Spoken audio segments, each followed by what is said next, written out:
sebanyak 10,523 kelas dibuka dengan pendaftaran kanak-kanak buat masa ini 193,000 orang, dan jumlah ini biasanya akan bertambah.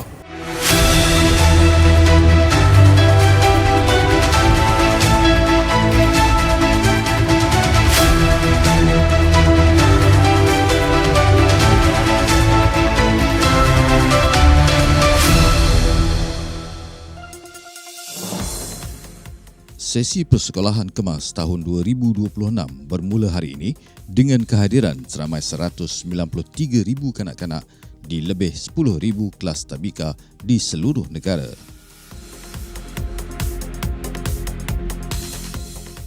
Tinjauan hari pertama persekolahan telah disempurnakan oleh Ketua Pengarah Kemas, Datuk Muhammad Hanif Ahmad di Tabika Kemas Komta, Bandar Seri Putra, Selangor.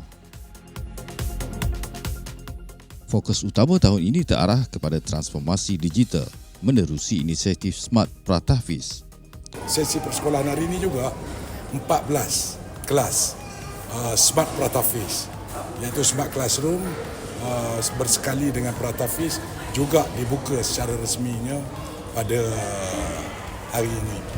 Jadi itulah kita meninjau pada hari ini untuk melihat bagaimana pelaksanaan, dan alhamdulillah di sini hari ini kita berada di Bandar Seri Putra. Kerajaan telah mengagihkan 1,100 unit komputer riba bernilai 6.8 juta ringgit ke seluruh negara bagi menyokong pembelajaran berasaskan teknologi.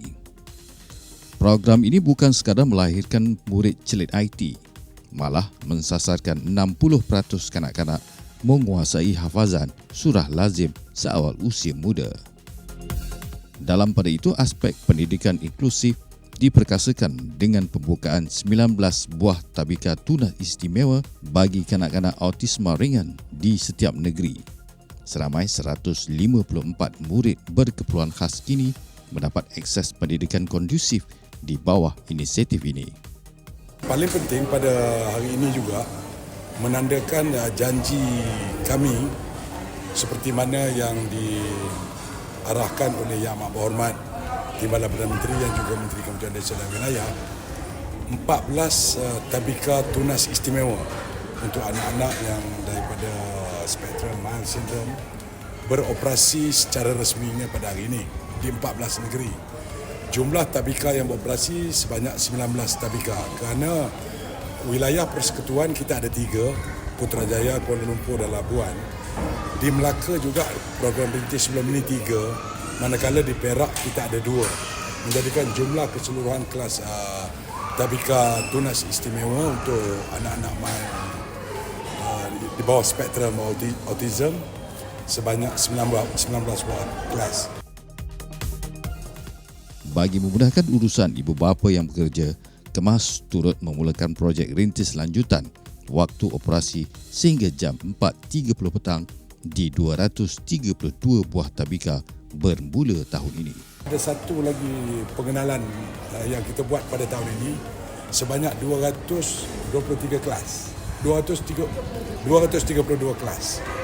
232 kelas yang akan beroperasi dari pagi sampai ke petang sebagai rintis. Kerana ini berdasarkan kepada permintaan ibu bapa yang nakkan waktu operasi tabika dibuka daripada pagi sampai ke petang. Untuk tahun ini kita mulakan dengan 232 kelas dulu, dan insya-Allah sekiranya rintis ini kita tengok dapat berjalan dengan baik, kita tidak ada masalah untuk mengembangkan sesi persekolahan daripada pagi sampai ke petang. Pelaksana inisiatif serentak ini membuktikan komitmen Kemas untuk melahirkan modal insan cilik yang seimbang selari dengan aspirasi negara.